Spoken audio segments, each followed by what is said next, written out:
안녕하세요. 깍시 인사드립니다. 제가 최근에 한 10일 동안 영상을 올리지 못했고 근 10일이 지나서야 이렇게 영상으로 다시 인사를 드리는데, 제가 그동안 약간의 시간이 조금 있어가지고 좀 휴가 아닌 휴가를 좀 다녀왔고요. 그럼 그런 부분에 있어서 혹시나 기다리시는 분이 있다면 양해를 좀 부탁드리고요. 그런 와중에 이 9월에 증시가 사실상 약간의 깊은 조정을 좀 겪게 되었고, 이 기간 동안 달러도 일시적으로 강세 현상을 지금 나타내고 있고, 이와 더불어서 상품 지수나 유가 등도 일시적으로 주춤한 현상을 좀 보이고 있어요. 그래서 지금 9월 말인 지금 앞으로 증시 10월에 이런 여파, 이런 조정의 여파가 앞으로 계속적으로 좀 이어질 수 있을까? 이런 깊은 조정이 앞으로 이어지는 것일까? 이 부분에 대해서 한 번 더 진단을 좀 해보도록 하겠습니다. 오늘의 주제, 그럼 증시 10월이 두렵다, 이런 부분에 대해서 한번 이야기해 볼 거고요. 세부 내용으로는 오늘은 실질 금리와 그리고 금시세에 대해서 한번 이야기를 좀 해볼까 합니다. 오늘도 영상을 본격적으로 보시기 전에 구독은 공짜, 좋아요는 설레는 마음으로 알람 설정도 한번 해주시면 많은 도움이 될 것 같습니다. 그럼 시작하도록 할게요. 일단 가파른 조정이 나타났던 좀 9월이라고 표현해 볼 수 있을 것 같아요. 사실상 코로나 확산 초기 이 시기부터 해서 이 급격한 불확실성이 나타남과 동시에 주가 지수가 이 연준의 M2 통화 공급량과 힘입어서 이런 식으로 급하게 상승 기로를 펼치다가 돌연 9월이 돼서야 이런 식으로 약간의 깊은 조정이 나오게 되었고요. 그래서 코로나 확산 초기 급격히 악화된 지표가 지속적으로 중앙은행의 적극적인 정책과 유동성을 이런 식으로 불러오게 되었고, 이런 위험 자산의 강세 현상이 8월까지는 이렇게 지속적으로 좀 나타났다고 볼 수가 있습니다. 그런데 최근에 다시금 불거지는 이런 지표 불안으로 인해서 다시 이렇게 가파른 조정 장세가 출현이 되고 있고요. 그래서 이런 조정 장세 출현과 함께 다시금 통화 공급량 이런데 불안을 느낀 연준은 다시금 통화 공급량을 이런 식으로 늘리는 이런 행동을 취하고 있다는 거예요. 그래서 제가 이전에도 지속적으로 이야기해왔지만, 상황이 언제라도 악화가 되면, 그러니까 경기 지표든 아니든 코로나든 이런 경기나 코로나 이런 경제 상황이 조금이라도 악화가 된다면 언제든지 다시 연준은 유동성을 늘릴 것이다, 이렇게 언급을 했었고, 아니나 다를까 이런 경기 지표의 둔화와 함께 주식시장이 약간 둔화되는, 조정되는 흐름을 보이고 있고, 다시금 통화 공급량이 상승되는 경향을 보이고 있습니다. 아무튼 이런 최근 상황의 경제 흐름을 조금 간략하게 이야기를 해보고자 제가 제조업 생산 지수를 이렇게 들고 왔고요. 제조업 생산 지수는 말 그대로 이 제조업 경기가 얼마나 활발한지 안 한지를 이렇게 PMI 지표를 가지고 확인을 해보는 거고요. 그래서 코로나 이후 제조업 지수는 가파르게 이렇게 회복하는 흐름을 보였고, 기업 실적에 이렇게 상향 조정으로 연결된 것을 볼 수 있습니다. 그래서 이렇게 제조업 지수가 가파르게 회복되면 이는 기업 실적 상향 조정 요인으로 작용하게 되고, 이때 이 원자재 가격 상승 요인을 부추기게 되는데, 참고로 이 CRB 지수가 이 상품 가격의 지수를 나타내는 이 상품 지수라고 보시면 되고요. 물론 일부 원산지에서 발생한 약간의 생산 차질 이슈, 이런 이슈로도 이런 CRB 이런 지수의 상승을 부추기는 요인이 될 수 있지만, 단연 원자재 가격의 상승 요인에는 배경에는 이 제조업 생산 지수가 이 위축을 벗어나, 그러니까 이 침체를 벗어나 다시 회복 기례로 지금 이렇게 나아가고 있구나, 이렇게 해석해 볼 수 있습니다. 그래서 사실상 최근에 이런 경제 회복에는 단연 이런 제조업 지수의 회복이 역할을 좀 한다고 볼 수 있어요. 그런데 아직까지 소비 심리, 아까 이 소비의 심리는 조금 아직까지 더디다고 볼 수 있는데, 왜냐면 사실상 이 소비가 살아나야지 결국에 이 기업의 실적의 상승으로도 연결되고, 기업의 실적이 상승되면 당연히 이 월급과 같은 이 샐러리맨들의 월급이 또 올라가게 되고, 이런 월급이 올라가게 되면 결국 소비가 늘어나는 이런 선순환되는 구조를 띠기 때문에 결국 소비는 매우 중요하다고 볼 수가 있습니다. 그런데도 불구하고 지금 제조업 지수는 아까 표에서도 제가 언급했지만 가파르게 회복되고 있지만, 아직까지 이 파란색 소비, 이 차트에 이 표를 보시게 되면 이 소비 회복은 좀 더디다는 걸 볼 수가 있고요. 그래서 코로나로 급등했던 실업률은 지금 지속적으로 이렇게 하락 중이나 소비는 여전히 회복을 아직 못하고 있다는 거예요. 그래서 아직까지 그 추가적으로 지금 미 정부의 아까 그 통화 정책은 지속적으로 그 M2 통화 공급량이 전년 동기 대비 다시금 이렇게 증가하는 모멘텀을 보이고 있으나 여기 플러스 그 재정 정책도 좀 이렇게 진행이 같이 되어야 이 시너지적인 효과가 좀 멀티플 돼서 이렇게 나오는 법인데 아직까지 미국 정부의 추가 부양책은 일단 좀 늦어지고 있고 대선을 앞두고 일단 높아지는 이런 정치 불확실성 때문에 이 경기 부양책에 대한 통과가 조금 그 늦춰지고 있다는 거는 이런 소비자 신뢰 지수를 이 반등을 부추기에 약간 그 역부족이지 않나 이렇게 생각이 됩니다.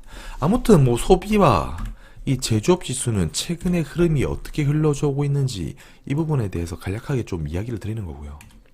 제가 오늘 중점적으로 이야기하고 싶은 게 결국 금리와 인플레이션 이야기를 좀 해볼까 합니다. 일반적으로 기대 인플레 그리고 이 국채 금리는 이런 식으로 상당히 그 동조화되는 현상을 띠게 되고요. 그런데 연준의 경우 의도적으로 이 인플레가 증가함에도 불구하고 의도적으로 그 낮은 이런 국채금리 수준을 유지하기 위해서 지금 지속적으로 노력을 하고 있고요. 왜냐하면 전통적으로 그 인플레이션이 이렇게 상승한다는 신호는 이 경기가 회복 기로에 돌아서고 있구나 이렇게 판단할 수가 있어요. 하지만 그 미국의 경우 현재 이 코로나 상황이 완전히 거치지 않은 상황에서 이 국채금리가 상승해서 움직이게 될 경우 결국 이 국채금리 상승으로 인해서 이 시중금리에도 이 타격을 이 시중금리의 상승을 또 불러올 수 있기 때문에 이 국채금리를 어떻게 해서든 이 낮게 유지하기 위해서 연준은 상당히 노력을 하고 있고요. 그래서 이런 낮은 수준의 국채금리를 유지하기 위해서 대부분의 지금 뭐 연준 의원들도 2023년까지는 약간 그 엄포 아닌 엄포를 했죠. 2023년까지는 현 수준의 기준금리가 일단 유지될 수 있다고 언급을 하면서 국채금리가 앞으로 상승하지 않도록 지속적으로 이 자산 매입을 하겠다고 언급을 하기도 했습니다. 그래서 앞으로를 조금 예상해보면 상대적으로 인플레이션 이런 동조화되는 현상 속에서 금리가 올라야 되는 게 정상이나 금리가 뭐 마지못해서 이렇게 오르려는 상승 압박은 받을 수 있지만 이 상승 압박이 있음에도 불구하고 연준은 지속적으로 이 낮은 수준을 일단은 맞추기 위해 일단 노력할 것이다 이렇게 말해볼 수가 있고요. 그래서 이런 국채금리와 인플레이션을 제가 왜 이야기하냐면 더 뒷장에서 더 이야기를 좀 해보도록 할게요. 아무튼 이런 실질금리와 이 금시세의 또 연관성을 좀 띈다는 걸 볼 수 있는데요. 앞서서도 제가 이야기했지만 그 10년물 국채금리 기대 인플레이션 10년물 국채금리가 그 1%대로 유지되고 있고 반면 기대 인플레이션만 이렇게 올라가게 되면 실질금리를 더 낮추는 요인으로 이렇게 마이너스 요인으로 작용하게 됩니다. 그래서 최근의 흐름을 보게 되면 실질금리가 지속적으로 코로나 이후에 이렇게 그 뭐 마이너스 1.5% 수준까지 이렇게 급격하게 내려왔고요. 그런데 이런 실질금리와 이 금시세의 가격이 여기에 그 데칼코마니 형태를 이렇게 좀 일치하면서 뛴다는 거예요. 이 말이 무슨 말이냐면 실질금리가 내려가게 되면 금시세가 이렇게 가파르게 상승하고 또 실질금리가 내려가면 금시세 상승 또 실질금리가 내려가게 되면 금시세가 상승하더라. 그래서 이런 움직임을 보게 되면 결국 실질금리와 금시세는 매우 동조해서 이렇게 움직이는 걸 볼 수가 있어요. 그래서 일반적으로 제조업 경기가 회복, 제가 맨 첫 장에서 이야기했지만 코로나 이후에 제조업 경기가 거의 이렇게 V자 반등을 일으키고 있고 그 이후에 이런 제조업 경기가 회복된다는 의미는 물가 상승이 지금 이어지고 있구나. 그러니까 이 기대 인플레 현상이 이런 식으로 지금 이어졌구나 이렇게 볼 수가 있고요.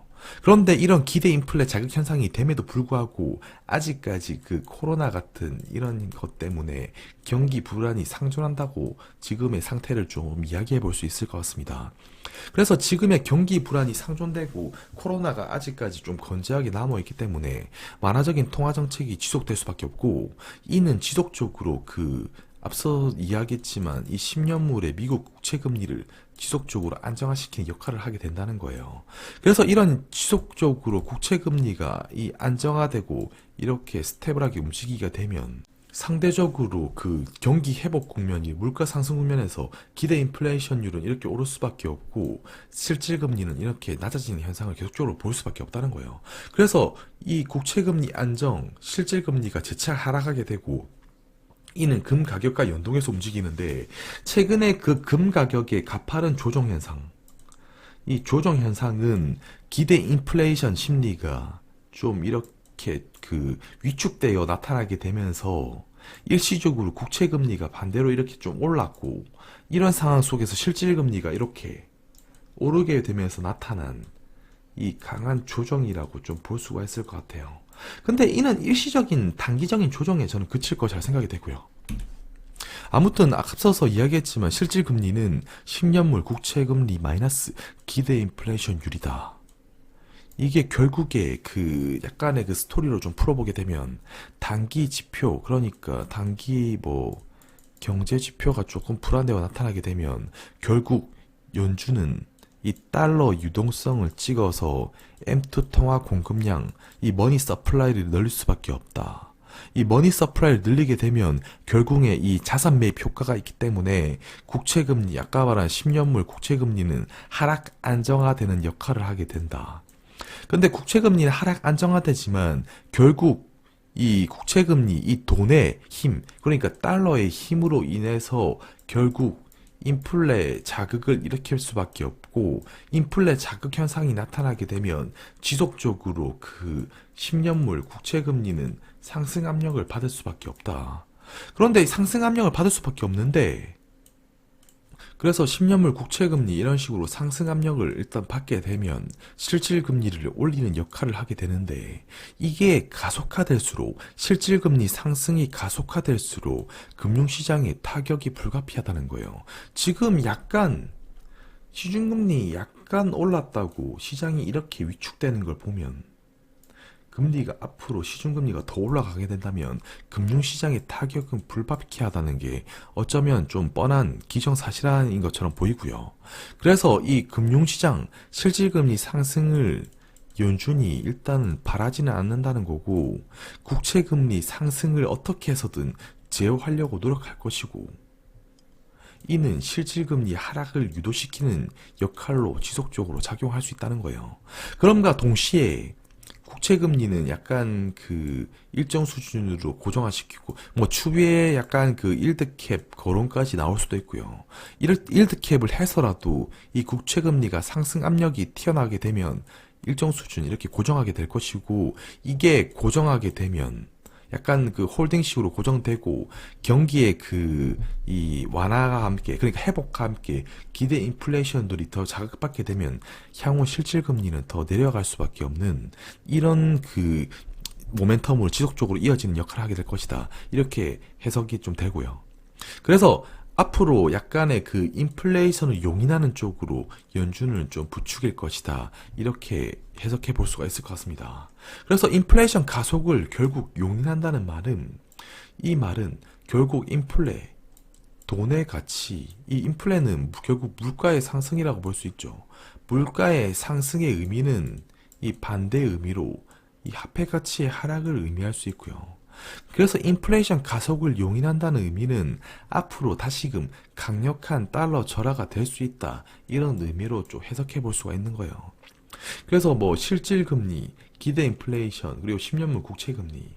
10년물 국채 금리는 앞으로 지속적으로 상방 압력을 받고 싶어 할 것이나 연준은 지속적으로 일정 수준에 머무르게 노력할 것이고 이 그 경기 지표, 그러니까 확대된 유동성이 다시금 결국에 기대 인플레이션을 자극시킬 수밖에 없고 이름과 동시에 실질 금리는 단기적으로는 상승하더라도 재차 이런 식으로 하락하는 움직임으로 움직일 것이라고 좀 생각이 듭니다. 뭐 최근 9월 들어서 나타난 금융시장의 강한 조정, 뭐 강한 조정이 한번 오리라 생각은 했고 강한 조정의 배경에는 이 최근 그 7월부터 나타난 이 달러의 유동성이 조금 그 완화된 데서 이런 데서 비롯되지 않나 이렇게 생각이 들고요. 아무튼 이런 강한 조정은 언제든지 나타나도 이 최근에 그 달러의 감매도 현상도 그렇고 이런 포지션 그리고 유로화의 강한 그 강유로 포지션도 그렇고 일단 이 한쪽으로 치우쳐서 나타나게 되면 결국에 일정 부분은 T에 올라서 조정을 받을 수밖에 없기 때문에 이 언제든지 나타나도 이상하지 않았다고 좀 생각이 들고요. 그래서 9월 들어서 나타난 금융시장의 이런 강한 조정. 그런데 아직도 뭐 제조업은 좀 양호한 흐름을 보이고 있고 뭐 소비자 지수는 회복이 더디긴 하지만 지속적으로 양호한 흐름이 펼쳐질 것이다 라고 생각이 되고요. 그래서 그리고 오늘은 추가적으로 인플레 그리고 국채금리 그리고 뭐 실질금리 이런 이야기를 좀 많이 했는데 일반적으로 기대 인플레와 국채금리는 동등한 현상을 띈다. 그런데 실질적으로 이번에 미국은 의도적으로 낮은 국채금리를 유지하기 위해 노력 중이다. 왜냐하면 아직도 코로나 환경이 이어지고 있기 때문에 자칫 인플레가 올라가는데 과거처럼 국채금리가 동조해서 움직이게 된다면 이는 시중금리를 올리는 상당한 그 경제 부담이 될 수 있다. 지금 살짝 시중금리가 이렇게 반등했는데 이게 주식시장에 강한 조정을 불러오고 금융시장의 불안을 상당히 가중시키고 있기 때문에 이 향후 이런 모멘텀이 흘러가는 걸 연준이 넉넉히 바라보지는 않을 것이다.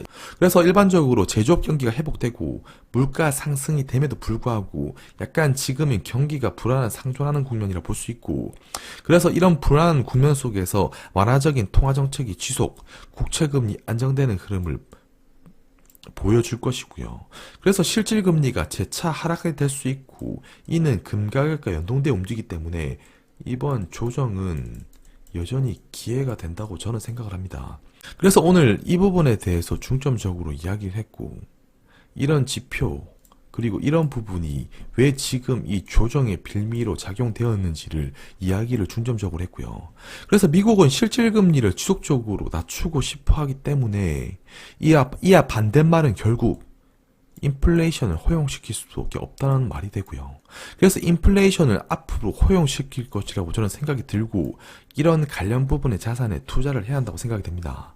그래서 당장 단기적으로 어디까지 이 조정이 깊어질지 모르나 상당히 단기에 그칠 것이라 생각이 되고 그래서 앞으로 조정이 어디까지 깊어질지는 모르겠지만 상당히 단기에 그쳐질 자산이라 생각이 되고 여전히 이 조정의 폭이 나온다면 단계적으로 이 분할로 이 바닥이 어딘지는 확실하게 모르겠지만 이 분할로 매수하면 추후에 이 좋은 그 열매의 기회가 된다고 저는 생각을 합니다. 오늘 준비된 영상은 여기까지고요. 오늘도 이 끝까지 영상을 보신 분들께는 감사드리고 오늘도 영상이 유익하셨다면 구독하기, 좋아요, 알람 설정까지 한번 부탁드리고 또 다음 시간에 뵙도록 하겠습니다. 감사합니다.